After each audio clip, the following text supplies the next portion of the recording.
Bonjour et bienvenue dans ce 3e numéro de Regard sur l'actualité. Bonjour Patrick Le Yarrick. Bonjour. Alors, si les fermetures et les pillages d'usines dont on vient de parler sont le symbole de la mondialisation malheureuse, l'accord commercial entre l'Union européenne et le Canada en serait la consécration. Le fameux CETA impliquerait en effet la suppression de droits de douane, la déréglementation du commerce de biens et de services et le nivellement vers le bas des normes sociales, environnementales et alimentaires. Il est actuellement négocié très discrètement à Bruxelles sous l'influence des lobbies des multinationales. Alors face à ce nouveau déni démocratique et malgré le peu d'entrain des médias à s'emparer du sujet, eh bien dans toute l'Europe, la résistance citoyenne et des parlementaires de gauche s'organise. Alors Patrick Le Yarrick, qu'est-ce qui pourrait encore aujourd'hui arrêter ce fameux CETA ?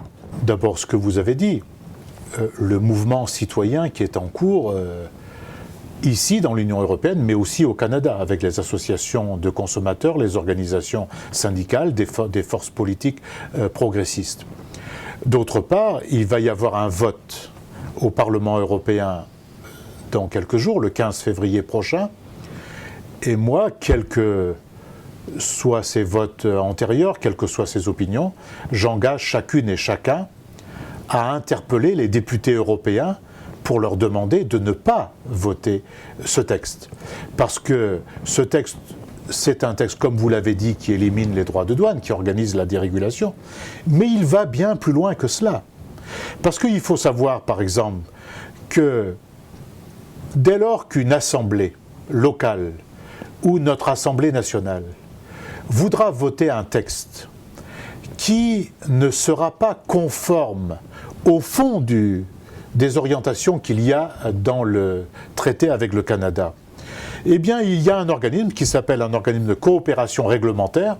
Ça apparaît sympa comme ça à première vue, mais cet organisme de coopération réglementaire qui est fait de juristes payés par les lobbies de chaque côté, dira, lui, jusqu'où peut aller telle ou telle loi, telle ou telle décision que prend une collectivité locale ou l'Assemblée nationale. Autrement dit, il y aura a priori un contrôle sur la possibilité pour nos élus de voter tel ou tel texte. Dès lors qu'on aura un texte, par exemple, je viens de parler de la sécurité sociale professionnelle, il est bien évident que la sécurité sociale professionnelle est interdite par les multinationales qui, elles, veulent pouvoir utiliser la main-d'œuvre où bon lui semble, quand bon lui semble, au prix qu'elle veut, au salaire qu'elle veut et aux conditions de travail qu'elle veut.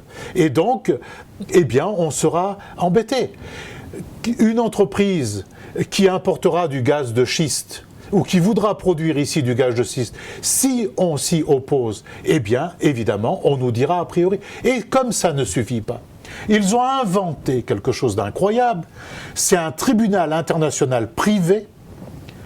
Ce tribunal international privé qui est au seul service des multinationales et qui pourra poursuivre une municipalité, une région, un département, l'État, notre État français, l'Union européenne elle-même, devant les tribunaux, dès lors qu'elle considéra que c'est contraire au droit d'investissement.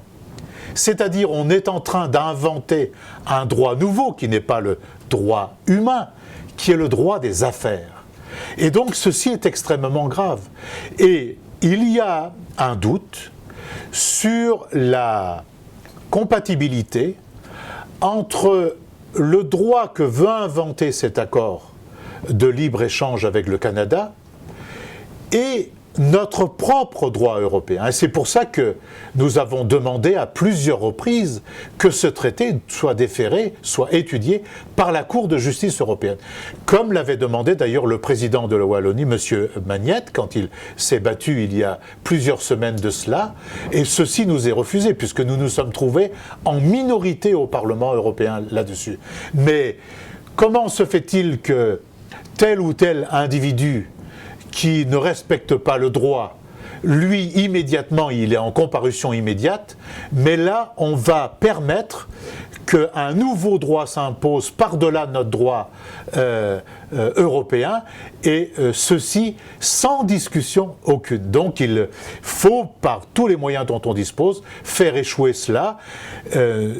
Donc la prochaine étape, c'est essayer d'obtenir une autre majorité au Parlement européen. Ce sera difficile, c'est pour ça qu'il faut se mobiliser. Et après, il faudra étudier d'autres choses. Parce qu'il y a quelque chose aussi d'assez incroyable, c'est que bien avant que les parlements nationaux pourront donner leur opinion pour savoir s'ils sont d'accord, on va quand même appliquer l'accord. On dit que c'est un accord provisoire. Donc, on sait bien que le provisoire, dans ces conditions-là, va durer, mais il va durer au détriment des populations, au détriment des paysans, au détriment de nos services publics, au détriment de la qualité alimentaire, au détriment de notre santé. Donc, il ne faut absolument pas laisser faire ça. Patrick Le Yarrick, merci. Merci beaucoup. On se retrouve très bientôt pour un nouveau numéro de Regard sur l'actualité.